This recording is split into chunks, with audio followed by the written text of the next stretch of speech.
کوئی شرعی وجہ کوئی عقلی وجہ نہیں ہے سوائے اس کے کہ جہاد کا نام تکلیف دیتا ہے۔ اللہ تعالیٰ نے جہاد مسلمانوں کو دیا تھا کہ جہاد کا نام کفار کو تکلیف دیا کرے۔ اللہ تعالیٰ معاف فرمائے، جتنی تکلیف جہاد کے نام سے مسلمانوں کو ہوتی ہے شاید بہت سے کفار کو بھی اتنی نہیں ہوتی۔ جہاد کا ذکر آپ شروع کریں بس، اور مسلمانوں کے چہروں کو بدلتا ہوا دیکھیں۔ جہاد کی، نبی کریم صلی اللہ علیہ وسلم کی تلوار کی، نبی کریم صلی اللہ علیہ وسلم کے قتال کے حضور کی اونٹنی کا تذکرہ چل رہا ہو تو سبحان اللہ کہتے لوگ فوت ہو رہے ہوتے بالکل، اور اللہ کے نبی صلی اللہ علیہ وسلم کے سرمے کا ذکر چل رہا ہو اور جس چیز کا بھی ذکر چل رہا ہو بس سبحان اللہ کی آوازیں نہیں تھم رہی ہوتی۔ جیسے ہی آپ جہاد کی بات شروع کر دیں تو سبحان اللہ سوکھ جاتا ہے بالکل، منہ سے باہر ہی نہیں نکلتا،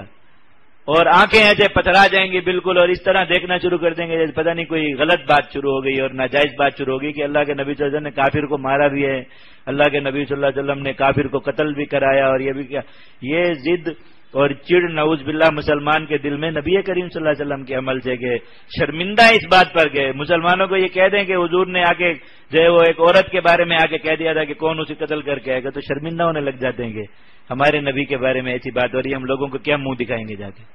آپ برقع پہن لیجئے، لوگوں کو منہ نہ دکھائے کریں، لیکن نبی کریم صلی اللہ علیہ وسلم کا تو فرمان نہیں بدل سکتا۔ اللہ کے نبی صلی اللہ علیہ وسلم نے ایک کام کیا ہے سر آنکھوں پر ہے، اللہ کے نبی صلی اللہ علیہ وسلم نے بیت اللہ سے اتروا کے کافر کو وہیں قتل کروا دیا۔ اب یہ بات لوگوں کو بتائیں گے کتنی شرم آئے گی، تو آپ شرم کی وجہ سے منہ پہ نقاب رکھ لیا کریں اور لوگوں کو منہ نہ دکھایا کریں، تو پورا منہ سامنے کر کے اور گریبان کا بھی ایک بٹن کھول کے لوگوں کو بتاتے کہ اللہ کے نبی صلی اللہ علیہ وسلم نے اپنے ایک دشمن کو بیت اللہ سے اتروایا بھی نہیں تھا، فرمایا تھا کہ وہیں پر اسے قتل کر دو، بیت اللہ کی دیواریں اس کے خون سے رگوا دی تھی۔ اللہ کے نبی صلی اللہ علیہ وسلم نے اپنی تلوار دی تھی، کون اس کا حق ادا کرے گا،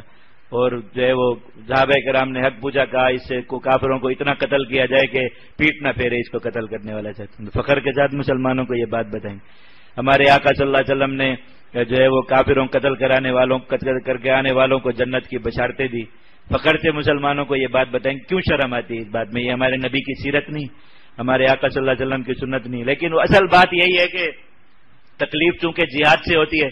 اس لیے نماز روزے کے ساتھ جہاد کا ذکر دیکھ کے مسلمانوں کو اچھا نہیں لگتا، تو اس وجہ سے وہ بے بنیاد قسم کے اعتراضات اور سوالات کرتے ہیں۔ تو نماز روزے کے ساتھ اگر حج اور زکوٰۃ کو ذکر کیا جا سکتا ہے جو سارے مسلمانوں پر فرض نہیں ہوتے، تو نماز روزے کے ساتھ جہاد کو ذکر بھی کیا جا سکتا ہے جو سارے مسلمانوں پر فرض نہیں ہوتا۔ لیکن اصل وجہ یہ نہیں ہے اس کے ساتھ ذکر کا، اصل وجہ وہی ہے جو میں نے آپ کو بتائی کہ جہاد بھی چونکہ فرض ہے، اور فرض کی اعتقادی حیثیت کے اعتبار سے وہ نماز روزے کے بالکل برابر ہے کہ جیسے ان کی فرضیت کا انکار کرنے سے کوئی انسان مسلمان ہی نہیں رہ سکتا، ایسے ہی جہاد کی فرضیت کا انکار کرنے سے بھی کوئی شخص مسلمان نہیں رہ سکتا۔